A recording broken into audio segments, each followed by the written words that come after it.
बिस्मिल्लाहिर्रहमानिर्रहीम। नाज़रीन अस्सलाम वालेकुम। आप देख रहे हैं साबिर शाकिर को यूट्यूब चैनल पे। आज है जनाब 18 मई साल 2020 और दिन है आज मंडे का। आज हम आपसे दो तीन ख़बरें शेयर करेंगे। एक ख़बर तो होगी पिछली वीडियो जो है, जिसमें हमने अफ़गान तालिबान का ज़िक्र किया था। उन्होंने एक अनाउंसमेंट की थी, एक इंटरव्यू दिया था। उनके चीफ़ जो नेगोशिएटर है, चीफ़ सालिस जिनको कहते हैं, उन्होंने, और फिर एक उनका प्रेस रिलीज़ था, उस पर हमने आपको एक मुफस्सल ख़बर दी थी। एक तो उस पर बात करेंगे क्योंकि काफ़ी उस पर गुफ्तगू हो रही है, सोशल मीडिया पे भी हो रही है। हमारे कुछ दोस्त भी उस पर कमेंट्स किए हैं और इस वीडियो के नीचे भी बहुत कुछ आपने मुख्तलिफ़ लोगों ने मुख्तलिफ़ तरीक़ों से अपने कमेंट्स दिए।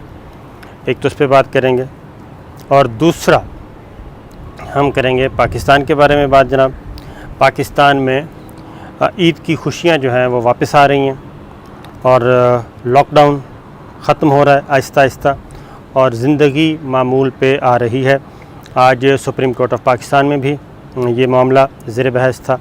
कोरोना वायरस का अज़ ख़ुद नोटिस और सुप्रीम कोर्ट ने भी अहकामात जारी किए हैं। और जो एक बदनज़मी और बदमज़गी और क्या कहना चाहिए अनडिसिप्लिन्ड किस्म की वफाक और सूबों के दरमियान और ख़ास तौर पे सूबा सिंध और वफाक की जो आपस में ठनी हुई है, उस पर भी बात हुई।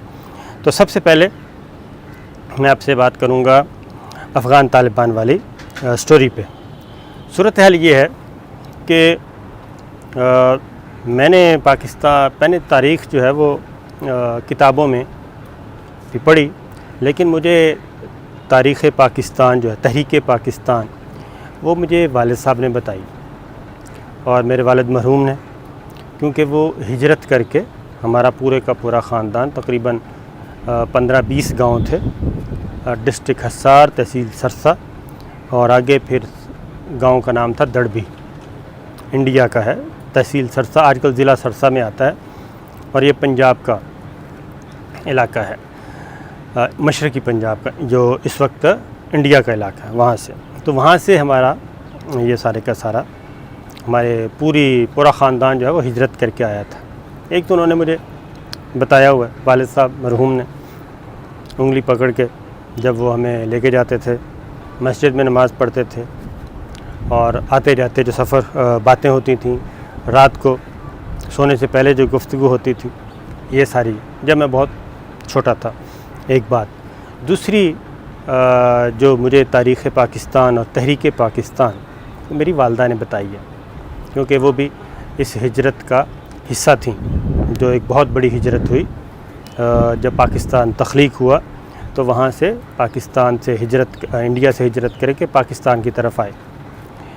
और वालिद साहब चूँकि दिल्ली रहते थे, हमारी ज़मीनें जो थीं वो दड़बी में थीं, आजकल ज़िला सरसा जो कहलाता है, और वालिद साहब जो थे वो दिल्ली में रहते थे, जॉब करते थे, वहाँ से वो आते थे। तो इसलिए वो ये मैं बिफ़ोर पार्टीशन की बात कर रहा हूँ, तो वो वहाँ से काफ़ी कुछ ख़बरें भी लेके आते थे और उसका पार्ट एंड पार्सल भी थे तहरीक पाकिस्तान का। तो ये चीज़ें वहाँ से मैंने सीखी और ये मुझे पहले दिन से पता है कि इंडिया जो है, इंडियन सोच, जिसकी आज आरएसएस, बीजेपी, मोदी, नरेंद्र मोदी, अजीत डोवल, ये सब उसकी नुमाइंदगी कर रहे हैं, जिसे हिंदुत्व का नज़रिया कहते हैं, ये पहले दिन से ही मौजूद है। और जो नफ़रत उस वक्त थी हमारे बारे में, वो नफ़रत उससे कहीं ज़्यादा इस वक्त है पाकिस्तान के बारे में, पाकिस्तानियों के बारे में, इंडिया में। और ये नफ़रत कम नहीं होनी। आप उनको बेशक दूध पिलाएं, उनको मिठाइयाँ खिलाएं, उनको साड़ियाँ भेजें, उनको जो मर्ज़ी कर लें, ये नफ़रत ख़त्म नहीं होनी, क्योंकि वो उस वक्त से हमारे दुश्मन हैं, उस वक्त से हमसे नफ़रत करते हैं, उस वक्त से हमें किल करना चाह रहे हैं जब हम कुछ भी नहीं थे। एक तरफ इंडियन नेशनल कांग्रेस की मूवमेंट थी और एक तरफ मुस्लिम लीग, पाकिस्तान मुस्लिम लीग, उस वक्त ऑल इंडिया मुस्लिम लीग, उसकी मूवमेंट थी। 1905 में मुस्लिम लीग की बुनियाद रखी गई थी। इंडियन नेशनल कांग्रेस इससे 15 साल या 20 साल पहले 1890 या इस तरह के, इस वक्त मेरे जहन में नहीं है, उस वक्त वजूद में आ चुकी थी। और कायद-ए-आज़म मोहम्मद अली जिन्ना पहले इंडियन नेशनल कांग्रेस के अहम रुकन थे और वो हिंदू मुस्लिम इत्तेहाद के सफ़ीर थे। लेकिन जब उन्होंने भी ये सब कुछ देखा कि ये सोच बदलने वाली नहीं है, उसके बाद वो ऑल इंडिया मुस्लिम लीग में आए, मुस्लिम लीग की क़यादत संभाली और पाकिस्तान तख्लीक हुआ। और पाकिस्तान को की जो आज़ादी है हमें, वो भी को प्लेट में रख के नहीं दी। जब अंग्रेज़ ने भी सोच लिया कि ये जो आज़ादी है वो दिमाग और दिल में होती है, सोच में होती है, और ग़ुलामी भी यहीं होती है। अगर आप ज़हनी तौर पे ग़ुलाम हो जाएं, ज़हनी तौर पे अपने आप को आप ग़ुलाम समझना शुरू कर दें और किसी की इताअत कबूल कर लें, तो बात ख़त्म हो जाती है। और अगर आप ज़हनी तौर पे जब तक नहीं करेंगे, उनको फिर दबाया नहीं जा सकता, वो सोच ख़त्म नहीं हो सकती। आप एटम बम का इस्तेमाल कर लें, आप पैलेट गन्स का इस्तेमाल कर लें, आप केमिकल वेपन इस्तेमाल कर लें, आप नस्ल कुशी शुरू कर दें, नस्लों की नस्लें तबाह कर दें, उससे कोई फ़र्क नहीं पड़ता। तो मुझे तो मेरी वालदा ने बताया हुआ है, मेरे वालिद साहब ने भी बताया हुआ। उसके बाद फिर मैं स्कूल में गया तो फिर किताबें पढ़ी। तो इसलिए ये कहना कि हमारी स्ट्रेटजी का जी उनको पता चल जाएगा और उनसे हम कब तक हम पैसिव रहेंगे, हमें तो एक्टिव होना पड़ेगा। एक्टिव सोच के साथ, एग्रेशन के साथ, एग्रेसिव सोच के साथ हमें आना पड़ेगा। जब तक हम वो अडॉप्ट नहीं करेंगे, वो रवैया, वो लबो लहजा, क्योंकि इंडिया जो है वो लातों का बूथ है, बातों से नहीं मानता। उसकी एक मिसाल मैं दे देता हूँ।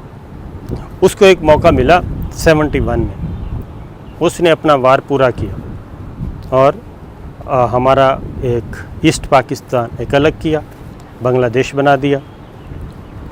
और ये उस वक्त सिर्फ इंडिया नहीं, उसके पीछे कुछ और भी बड़ी ताकतों की एक पूरा सोच थी। उसकी रीज़न ये है कि आप ज़रा तसव्वुर करें कि इस वक्त अगर ईस्ट पाकिस्तान और वेस्ट पाकिस्तान इकट्ठे होते या मुस्तकबिल में हो जाएं, तो दुनिया की वाहिद इस्लामी मुल्क है जिसके पास एटॉमिक पावर जो है, जिसके पास एटमी टेक्नोलॉजी है। और इंडिया जो है वो सैंडविच है बांग्लादेश के दरमियान और पाकिस्तान के दरमियान। तो ये बाकायदा तौर पे एक जो कुछ किया उसमें मीर जाफ़र और मीर सादिक हमारे बहुत हैं, उनकी औलादें भी हैं, ये उनका सारा एक प्रोपेगेंडा चलाया गया। तो ये चीज़, उसके बाद मैं आता हूँ लातों के भूत। 27 फरवरी पिछले साल क्या हुआ?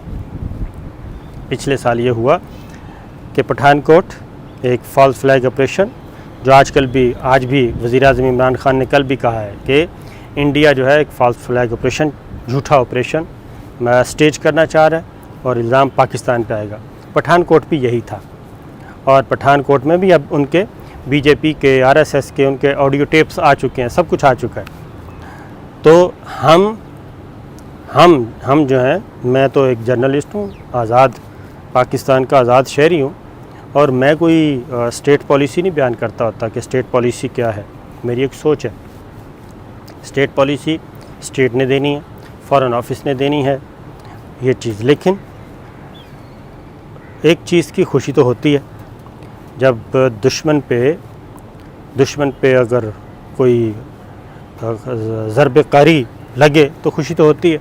खैर, वो पठानकोट, उसके बाद 27 फरवरी पठानकोट के बाद क्या हुआ, उन्होंने हम बालाकोट में एक फुसफुसा सा एक बम फेंक के भाग गए। जब पठानकोट हुआ उसके बाद हमारे उस वक्त के chairman joint chief of staff committee general Zubair Hayat, उन्होंने अपने काउंटर पार्ट अमेरिकन से बात करने की कोशिश की। 1 फ़ोन किया, 2 किया, 3 किया, और उनको ये बताना मकसूद था कि इंडिया को आप बाज रखें, इस वक्त सिचुएशन ऐसी नहीं है, पीस प्रोसेस चल रहा है और इधर ये हमें ये करना चाहते हैं, पाकिस्तान का कोई ना इन्वॉल्वमेंट है पठानकोट में ना कुछ। तो ये वो भी जानते थे। लेकिन हमारे general Zubair Hayat, chairman joint chief of staff committee की कॉल उन्होंने नहीं ली थी और इसलिए नहीं ली थी कि वो एक डिज़ाइन था। उसके बाद क्या हुआ, उसके बाद बालाकोट हो गया। बालाकोट जैसे ही बालाकोट हुआ, उसके चंद घंटों के बाद उसी अमेरिकन काउंटर पार्ट की जनरल ज़ुबैर हयात को कॉल आती है और उसमें भाषण दिया जाता है कि जनाब बस जो होना था हो गया, उनको भी फेस सेविंग के लिए चाहिए था कुछ, तो आपने रिएक्ट नहीं करना, यानी कि जवाब नहीं देना, बस आप पी जाएं पैसिव और इस खित्ते में इंडिया की धाक बैठ जाए। तो जनरल ज़ुबैर हयात ने अल्हम्दुलिल्लाह अल्लाह ताला उनको हौसला दिया और उन्होंने कहा कि मिस्टर सो एंड सो, ये कॉल आपको, यही बात आपको पहले करनी चाहिए थी, आपके पास मेरी कॉल का सारा रिकॉर्ड है, इस वक्त इस कॉल की गई, फ़लाँ को ये नोट करवाया गया, तो आप अब कर रहे हैं, जब ये सारा कुछ हो चुका है तो हम इसका रिस्पॉन्ड करेंगे और इसका जवाब हम देंगे। ये थे वो अल्फाज। और फिर 27 फरवरी को जो कुछ हुआ वो पूरी दुनिया ने देखा। 24 घंटे के अंदर अंदर अफ़वाज पाकिस्तान ने, मुसल्लह अफ़वाज ने मिल के एक रिस्पॉन्स दिया और 2 तैयारे गिराए। अभिनंदन गिरफ़्तार हुआ, ज़िंदा जावेद पायलट गिरफ़्तार किया, पूरी दुनिया को दिखाया। उसकी एक लंबी वीडियो, ऑडियो वीडियो, पूरी रिकॉर्डिंग है, पूरी फ़िल्म है, जितनी देर हमारे पास रहा है वो अगर हम चलाना शुरू कर दें तो कई फ़िल्में बन जाएंगी। इसलिए इसी तरीके से कुलभूषण यादव, रॉ का अफसर, गिरफ़्तार हो गया, उसकी भी माशाल्लाह बहुत सारी चीज़ें मौजूद हैं और वो भी अगर हम चलाना शुरू कर दें तो कोई मसला ही नहीं है। वो नेटफ्लिक्स पे ये तो फेक बनाते हैं ना स्टोरीज़, एक क्या कहते हैं, बड़ी हैं इंडियन मीडिया की, एक स्टेज ड्रामे बने पड़े हैं नेटफ्लिक्स, ये तो हमारे पास ओरिजिनल है और ये इतनी पॉपुलर हो आप तसव्वुर नहीं कर सकते।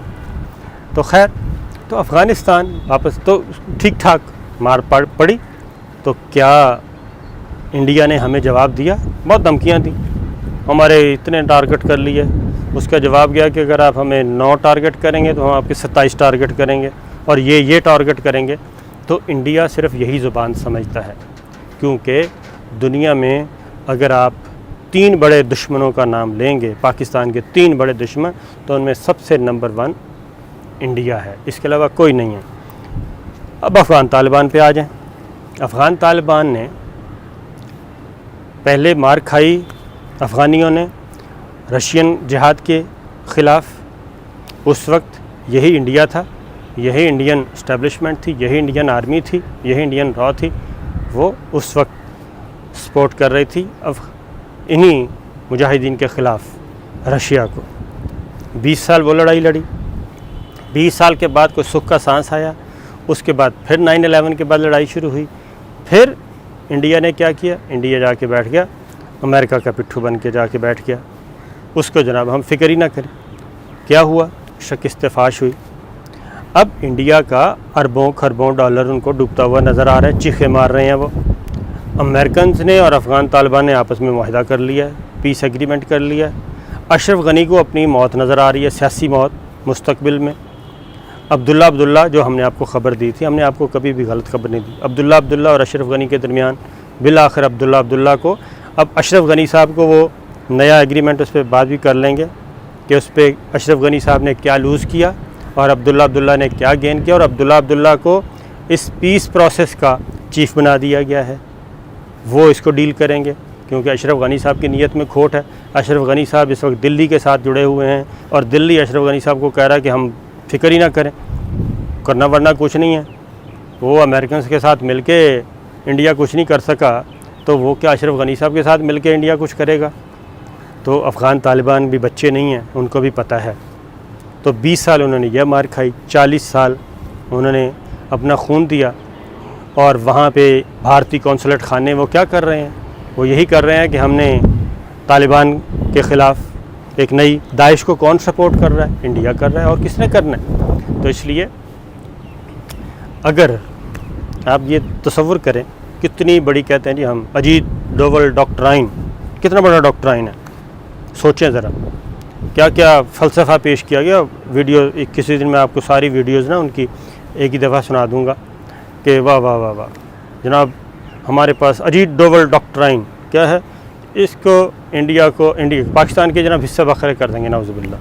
कराची को अलग कर देंगे, बलूचिस्तान को अलग कर देंगे, KPK को अलग कर देंगे, पंजाब को अलग कर देंगे, KPK के 2 टुकड़े कर देंगे। ये एक हसीन ख्वाब थे जो कि सारे के सारे खाक में मिल गए। और हमने अल्हम्दुलिल्लाह पाकिस्तान ने, पाकिस्तान के इदारों ने, पाकिस्तान की इंटेलिजेंस एजेंसीज़ ने, अफ़वाज पाकिस्तान ने, पाकिस्तान की कौम ने और पाकिस्तान के हर इदारे ने, खा वो सिविल या मिलिट्री, हर इदारे ने 9/11 के बाद जो जंग मुसल्लत की गई थी उससे बखूबी लड़ा। और हर सोसाइटी के सेगमेंट की उसमें खून शामिल है, खून, कुर्बानी नहीं, खून शामिल है। कोई ऐसा शोबा नहीं जिसने खून न दिया हो, जिसका बंदा शहीद ना हुआ पाकिस्तान में इस लड़ाई में। तो लिहाजा अब वो दिन बदलने वाले हैं और अफ़गान तालिबान ने ये बता दिया। अब डिप्लोमेसी का अपना तरीका बताने का और पॉलिटिशियन का अपना तरीका होता है बयान करने का और जर्नलिस्ट का अपना तरीका होता है बयान करने का। और अगर आप सोचें ज़रा कि ये फ़ेक न्यूज़ है, अगर फ़ेक न्यूज़ से इंडिया जो कि उसका क्लेम देखें कितना बड़ा, जो पाकिस्तान के भी हिस्से बखरे करना चाह रहा है, जो अफ़गानिस्तान में भी अपनी हुकूमत, जो चाइना के साथ आपने देखा, उसकी एक वीडियो देख लें कि चाइनीज़ आर्मी उसके साथ क्या कुत्ते कर रही है। लाइन ऑफ कंट्रोल पे खड़े हो गए इंटरनेशनल बॉर्डर पे इंडियन आर्मी के साथ, और वो किस तरह से मिन्नतें कर रहे हैं। तो इसलिए ये जहन में रखिए कि अगर एक मामूली सा जर्नलिस्ट, मामूली सा रिपोर्टर हो, उसकी एक ख़बर पे इंडिया की इतनी चीखें निकल सकती हैं और इतना कुछ हवा खड़ा किया जा सकता है। अगर ये फ़ेक न्यूज़ है और अगर ये ख़बर सच साबित हो गई तो ज़रा सोचें, इंडिया की हिम्मत और इंडिया का अज़्म व इस्तक़लाल और इंडिया की ये सो कॉल्ड क्या कहना चाहिए गुंडागर्दियाँ कहाँ खड़ी होंगी। तो इसलिए ये हम जो भी आपको बताते हैं सोच समझ के देते हैं, और एक सोच है हमारी, और वो सोच है पाकिस्तान जिंदाबाद की सोच। तो फ़िलहाल इतना ही, इंशाअल्लाह अगली वीडियो में फिर हाज़िर होंगे जनाब, आपको ताज़ा तरीन ख़बरें भी देंगे। मैंने कहा ज़रा पिछली वीडियो के जो असरात हैं उसके बारे में बता दूं, और हमारी बातों को, हमारा काम है ख़बर देना, हमारा काम है कन्वे करना। आप मुतमिन हों तो उसको ऑन करें, ना मुतमिन हो तो आप उसको छोड़ दें।